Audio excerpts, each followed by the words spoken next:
जय माँ कामाख्या मित्रों, इस चैनल में आप सबका स्वागत करता हूँ जिसका नाम है 10 महाविद्या सिद्धि। और आज का विषय है 10 महाविद्या की एक महाविद्या जो श्री महाविद्या बोलते हैं। श्री महाविद्या की कृपा कैसे प्राप्त करो, उसमें सरस्वती को भी गिना गया है और महालक्ष्मी को भी गिना गया है। तीनों महाशक्तियों का विलीन है, वो है श्री महाविद्या।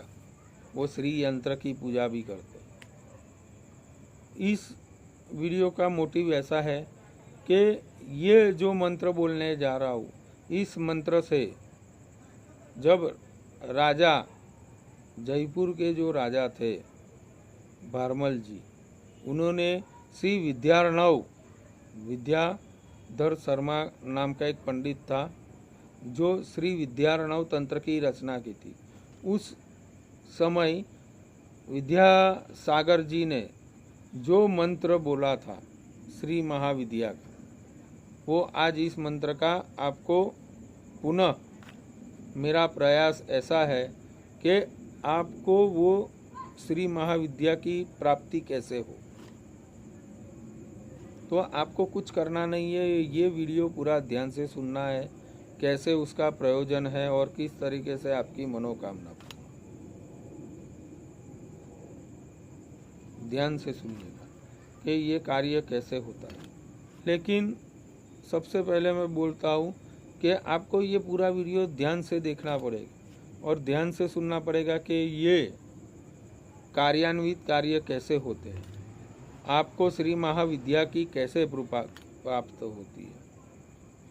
श्री महाविद्या एक ऐसी महाविद्या है जैसे आपके जीवन के अंदर सारे दुखों का अंत श्री महाविद्या के पास है। चाहे आप बढ़तर को लेके अपने बच्चों का परेशान हो, कोई ग्रह की वजह से आपके बच्चों की भाग्योदय नहीं हो रहा है, आपको तुरंत और तत्काल तरीके से माँ की साधना प्राप्त करनी है, तो ये श्री महाविद्या आपके कार्य परिपूर्ण करेगी। तो आपको ये पूरा वीडियो ध्यान से देखना है, ध्यान से सुनना पड़ेगा।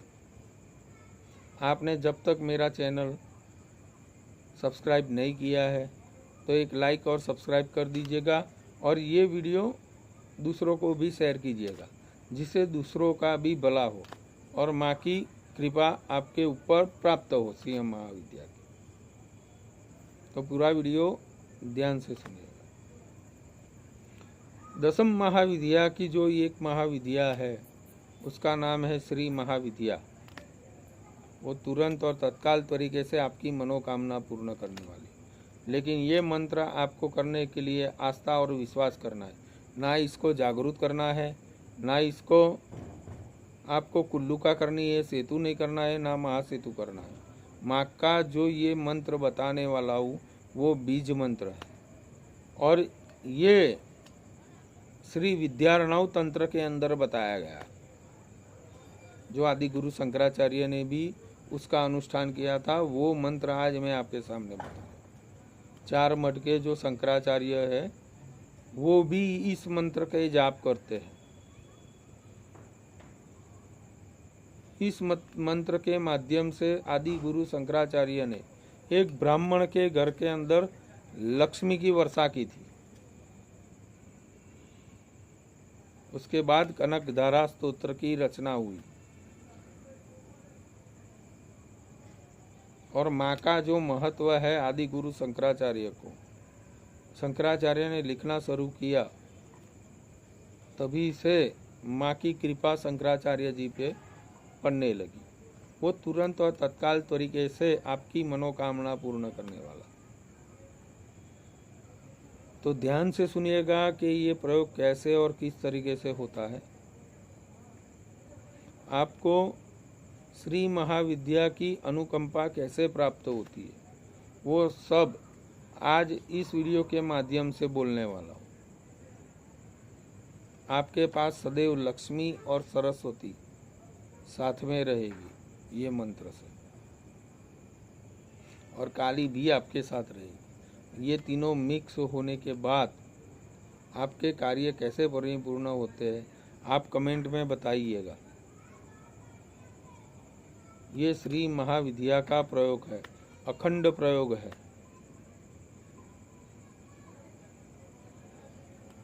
वेद के अंदर बताया गया है। आपके जो चित्त भगवान के अंदर नहीं जा रहा है तो आपकी शिखा है या लेडीज लोग है तो आपकी चुटिया, उसको पकड़ के जो मैं मंत्र बोल रहा हूँ वो मंत्र सुनिएगा और ध्यान से समझिएगा। मानस्तो के तनये मानो आयुखी मानो गोखु मानो अश्वे खुरी रिखा मानो बिरांतु द्रभामिनो वधिरहिकमंता सदमित्वा हवा महे। ये मंत्र सुनने के माध्यम से ही आपके कार्य परिपूर्ण हो जाएंगे। ये भगवान शिव और माँ पराशक्ति यानी श्री महाविद्या का हृदय स्तोत्र का एक मंत्र है, जो यजुर्वेदीय त्रिप्रवर्ध माध्यान्दिनी शाखा का रुद्र अष्टाध्यायी का 5वां अध्याय है। उसके अंदर 16वां ये मंत्र है। आपको कुछ करना नहीं है, आपको सिर्फ पीला आसन बिछोना है, उसके ऊपर चने की दाल की 10 माह थोड़ी थोड़ी इतनी इतनी ढगली करनी है, उसके ऊपर पुण्यावचन बिछाना है। एक कलश के अंदर थोड़ा सा जल डालिए, उसके अंदर 1.25 रुपया या 5 रुपये का सिक्का अंदर डालिए। पंचपल्लव उसके ऊपर रखिएगा। पंचपल्लव नहीं मिल रहा है तो आम के पत्ते रखने हैं और श्रीफल को धागा बांध के आपको विराजमान करवाना है छोटी सी चौकी पे। और श्री महाविद्या का यंत्र है तो ठीक है, नहीं है तो आप सबको कुछ करना नहीं है। आपके पास श्री यंत्र है तो उसको विराजमान करवाना है, या आप चाहे तांबे का ले लो, सेवन का श्री यंत्र ले लो, मेरु पृष्ठ श्री यंत्र ले लो, स्फटिक का ले लो या पारा का ले लो। यंत्र मार्केट में मिलता है। उसके सामने आप पूजा पाठ सब करना है। गणपति जी का आवाहन करना है, महाभैरव का भी आवाहन करना है, आपके गुरु का आवाहन करना है। भैरव जी का जो मंत्र वैदिक बोल रहा हूँ वो सुनना है। ओम जे भूतानाम अधिपतयो विशिखा सकवर्दिनाः ते खाग्गु सस्यो जनेव धन्वानि तन्मसि। ये मंत्र करने से माँ श्री महाविद्या तुरंत त्वरित तरीके से उसके सेवक की प्रार्थना सुनती है और आपकी मनोकामना परिपूर्ण करने वाली है। मंत्र जैसे ही होते भैरव का, उसके बाद आपको श्री यंत्र है उसको षोडशोपचार पूजा करो। नहीं आती है तो आप माँ के सामने घी का दीपक जलाइएगा। दीपक जलाने के बाद चौकी के सामने आपको तुलसी की माला एवं रुद्राक्षी माला, दोनों में से एक माला लेनी है। पंचमुखी रुद्राक्ष की माला लो और मंत्र है इस प्रकार से, ओम ऐं ह्रीं श्रीं क्लीं श्री महाविद्यायै नमः। ओम ऐं ह्रीं श्रीं क्लीं श्री महाविद्यायै नमः। ओम ऐं ह्रीं श्रीं क्लीं श्री महाविद्यायै नमः। ओम ऐं ह्रीं श्रीं क्लीं श्री महाविद्यायै नमः। ओम ऐं ह्रीं श्रीं क्लीं श्री महाविद्यायै नमः। ओम ऐं ह्रीं श्रीं क्लीं श्री महाविद्यायै नमः। ओम ऐं ह्रीं श्रीं क्लीं श्री महाविद्यायै नमः। इस मंत्र की आपको कम से कम 108 माला करनी है श्री यंत्र के सामने, तो माँ श्री महाविद्या की आपके ऊपर कृपा हो जाएगी। तुरंत और तत्काल तरीके से आपकी साधना परिपूर्ण हो जाएगी।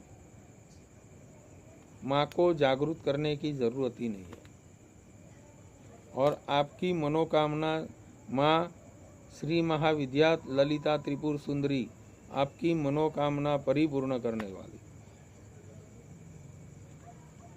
जैसे ही आपको माँ का वरदान प्राप्त हो, थोड़े से चावल हाथ में लेने हैं, यंत्र उठा लेना है, मूर्ति उठा लेनी है। फिर वो स्थापन को आपको मंत्र के माध्यम से बोलना है।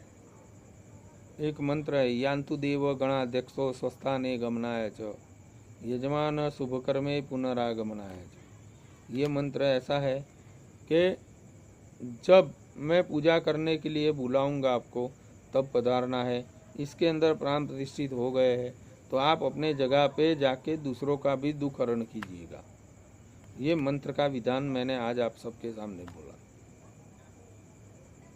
और श्री महाविद्या एक ऐसी महाविद्या है, आपकी मन की मनोकामना परिपूर्ण की थी। वो हर एक तरीके से, त्वरित तरीके से आपके सारे कार्य करेगी और माँ की कृपा आप पे ऊपर सदैव बरसने लगेगी।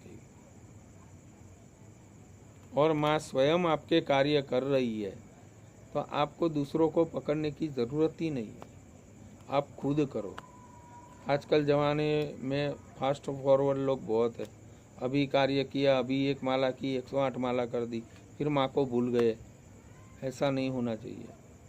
आप हर दिन मैक्सिमम 11 माला कीजिएगा। 11 माला नहीं होता है तो मैक्सिमम आपको 5 माला तो करनी ही है। जब तक पितृ ऋण आप चुकाए बिना कोई भी साधना करते हो तो वो साधना फलीभूत होती नहीं है। ध्यान से सुनिएगा, माला कैसे गिनती की जाती है। पहली जो 5 माला है वो आपके पितरों की है, 2 माला है वो है आपके गुरु की, और आखिरी 5 माला जो है वो आपकी साधना शक्ति की है। ऐसे 11 माला की गणना रहती है हर दिन, और आपके कार्य परिपूर्ण होंगे। माँ की कृपा आप पे सदैव बनी रहे, ऐसी माँ श्री महाविद्या आदि शक्ति पराशक्ति माँ कामाख्या से मेरी प्रार्थना है, और आपके कार्य सदैव परिपूर्ण होते रहे। जय माँ कामाख्या।